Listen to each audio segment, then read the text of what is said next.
Joining me this morning is Tennessee Republican Congresswoman Diane Black, who is scheduled to speak at CPAC tomorrow, and also the Congresswoman attended yesterday's meeting with President Obama. It's great to have you here, and I want to start out talking about Speaker Boehner, because he has an op-ed out today, Congresswoman, in today's Washington Post, saying that for all of Washington's focus on the president's outreach to Republicans, it's his engagement with members of his own party that will determine whether we succeed. Now, Ron Fournier of the National Journal said this of Speaker Boehner: now that Obama is at least appearing to lead from the front, dining with GOP senators and practically camping out this week on Capitol Hill, Boehner has become speaker behind. So I hear you chuckling there.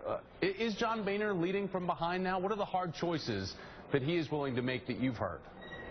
Well, this is what we have been saying all along, is we want the president to do what he said he would do during his campaign. And he has already gotten his tax increase, $600 billion. He said he would give us 2 cuts for every $1 that he got in new revenue. And we're ready to have him come to the table with what he promised during the campaign.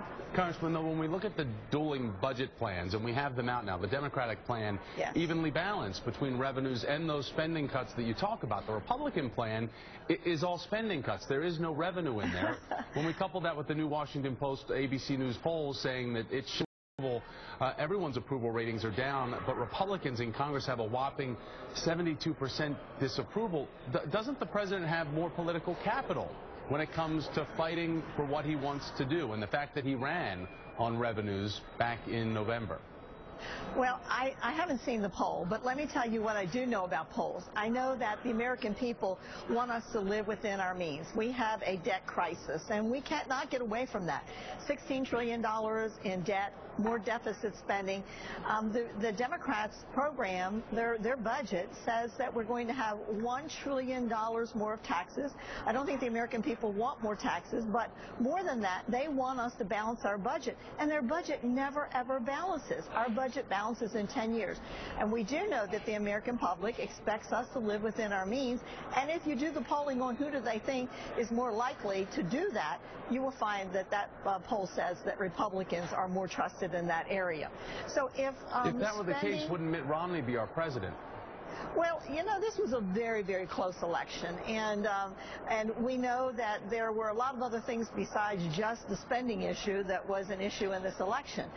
We can spend a lot of time talking about a postmortem on that election, but on this particular issue of balancing our budget and living within our means, we know very clearly that the American people believe the Republicans are more likely to do that than the Democrats are. And obviously, in the Democrat budget, that is so. Congresswoman, about CPAC, because I mentioned that you're going to be speaking there tomorrow. When we look at the list of the speakers, there are not a lot of new faces here. We've got Mitt Romney, Sarah Palin, Donald Trump among those that are speaking.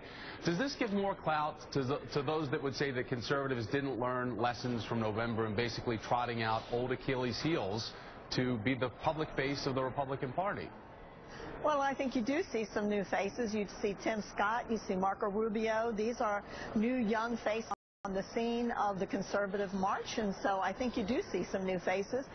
This is an opportunity for us to focus on what unites us, and I'm really excited about being there. This is my first time there. I'm going to talk about my living the American dream, so this is going to be a good opportunity for me to say to the American people, I'm the prototype of living that American dream, and I want to be here to set policies so that others can have that same opportunity that I did. Again, you'll be speaking tomorrow. We certainly wish you luck with that. Congresswoman